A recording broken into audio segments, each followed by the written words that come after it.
तो भोपाल में काम कर देने के बहाने धर्मांतरण, रेप, सेक्स रैकेट में धकेलने के आरोप में 2 सगी बहनों को गिरफ्तार किया गया है। पुलिस पूछताछ में चौंकाने वाला खुलासा हुआ है। उनका काम अमीर युवकों को लड़कियां सप्लाई करना और धर्मांतरण कराना था। ये गुजरात और मुंबई तक लड़कियां भेजती थीं। कैसे ये लड़कियां झुग्गी से निकलकर आलिशान बंगले तक पहुंच गईं, इस रिपोर्ट में देखिए।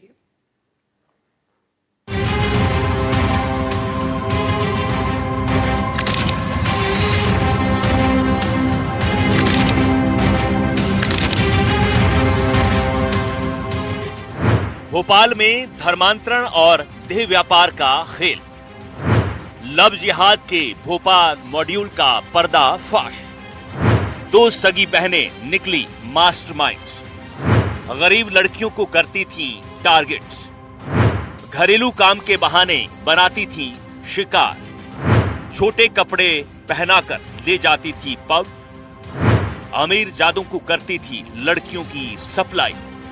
शराब और ड्रग्स लेने के लिए डालती थी दबाव। पहले झुग्गी में रहती थी, अब करोड़ों का लग्जरी विला।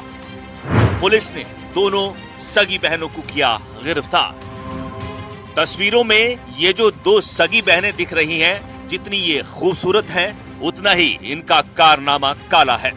नाम है अमरीन और आफरीन। सोशल मीडिया पर अपनी खूबसूरत तस्वीरों के साथ हिंदी गानों पर रील बनाकर पोस्ट करने वाली ये लड़कियां सोशल मीडिया पर भोली भाली लड़कियों को फंसाती थी। पहले उन्हें घरेलू सहायिका के तौर पर अपने घर ले आती थी और फिर घिनौनी दुनिया में धकेल देती थी। इन पर अमीर जादों को लड़कियों की सप्लाई करने के साथ ही धर्मांतरण कराने का भी संगीन आरोप है।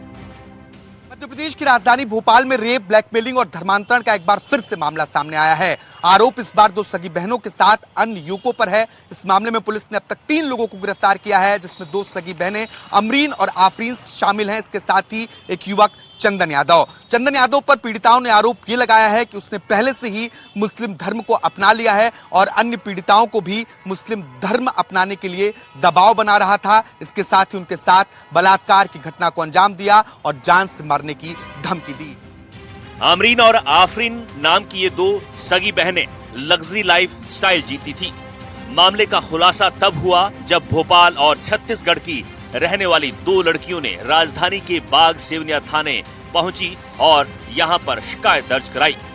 छत्तीसगढ़ की रहने वाली एक पीड़िता और भोपाल की एक पीड़िता ने एक गंभीर आरोप लगाए हैं, जिसके बाद पुलिस ने 3 आरोपियों को गिरफ्तार कर मामले की जांच शुरू की है, जबकि अन्य आरोपियों की तलाश की जा रही है। आरोप ये भी है कि नौकरी का झांसा देकर युवतियों को गुजरात के अहमदाबाद तक ले जाया गया और वहां पर भी दुष्कर्म की घटना को अंजाम दिया गया। इसमें आफरीन के परिजनों का नाम भी शामिल हैं। पुलिस ने चंदन, अमरीन और आफरीन के मोबाइल फोन को जब्त कर उसकी जांच शुरू की है। खबर यह है कि इनके मोबाइल फोन से कई ऐसे संदिग्ध ग्रुप मिले हैं जिन पर जांच की जा रही है और कई युवतियों के फोटो भी मिले हैं। पुलिस इस एंगल पर भी जांच कर रही है कि कहीं इनके तार देह व्यापार के रैकेट से तो नहीं जुड़ा हुआ है। बताया जाता है कि आमरीन और आफरीन गरीब घरों की लड़कियों को टारगेट करती थी। पहले मदद के नाम पर घरेलू काम के लिए रखती थी, फिर हाई प्रोफाइल लाइफस्टाइल का सपना दिखाकर बड़ी पार्टीज में ले जाती थी और वहां उन्हें रईस जादों को सौंप देती थी। मेरी तबीयत वगैरह ठीक नहीं रहती है तो हम चलते हैं, साथ में चल लो मेरे, ये बोलकर मुझे अहमदाबाद लेके गई और अहमदाबाद ले जाने के बाद जहाँ वो रहती थी वहाँ पर उनका कोई आशिर नाम का है, उन्होंने मेरे साथ गलत किया। उसके बाद तो कई जगह पे मुझे लेके जाती थी साथ में और छोड़ के वहाँ से भाग जाती थी। सेम मुझे भी वैसे ही कपड़े पहनाती थी कि ये कपड़े पहन लो, ये पहन लो। अनकम्फर्टेबल फील करती थी तो कहती थी कि फ़ोटो है, मैं खींच के दिखाती हूँ, ये बोलकर खींची उनकी फ़ोटो। अब मुझे वो ब्लैकमेल कर रही हैं। कितने लोग थे इसमें पूरे? उसमें 1-2 लड़कियाँ और हैं जो मतलब सेम उनके साथ भी यही हुआ है, वो आने से भी डर रही है। नहीं, और आरोपी कितने हैं इसमें?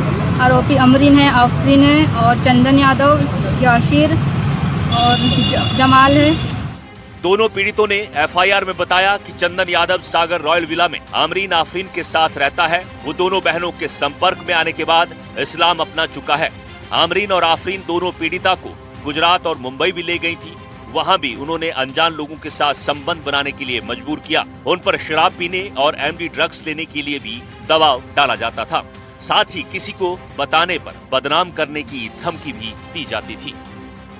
जी, मुझे धर्म परिवर्तन के लिए फोर्स किया गया, मेरे साथ में नशीले पदार्थ देकर गलत किया गया और जब मैंने इस चीज़ का आवाज़ उठाने की कोशिश की तो मुझे ये बोलकर दबा दिया गया कि हम लोगों की बहुत पहचान है, तुम्हारी फ़ोटो वायरल कर दी जाएगी।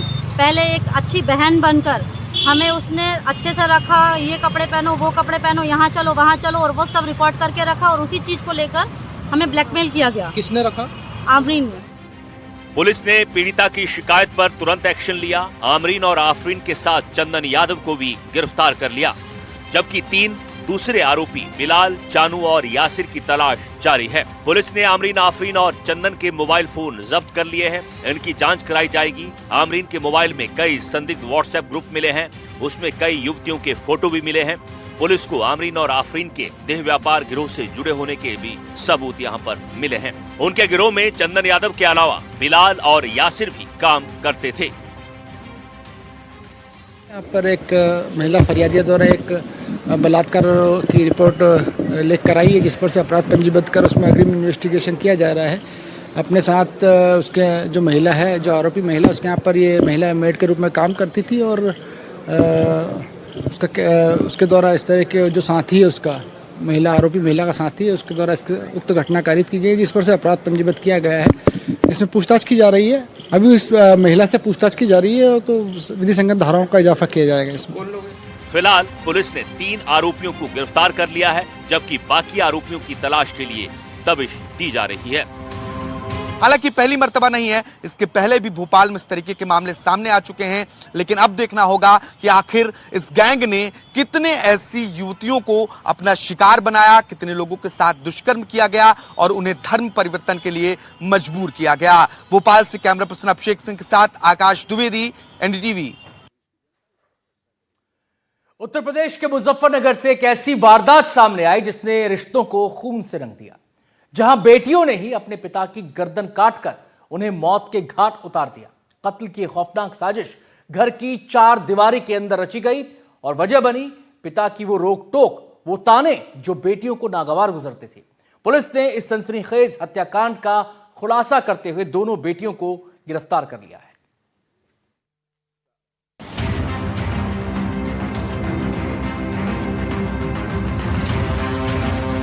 घर के अंदर चारपाई पर पड़े राम प्रसाद का शव खून से पूरी तरह सना हुआ था। गर्दन बेरहमी से काटी गई थी और पेट पर भी चाकू के वार के निशान थे। सूचना मिलते ही पुलिस मौके पर पहुंची और शव को कब्जे में लेकर पोस्टमार्टम के लिए भेज दिया। शुरुआती जांच में मामला संदिग्ध लगा, क्योंकि घर में जबरन घुसने के कोई निशान नहीं थे। घटना हुई जी, हम रात में काफी अच्छी दाल रोते और बीच में आँख खुली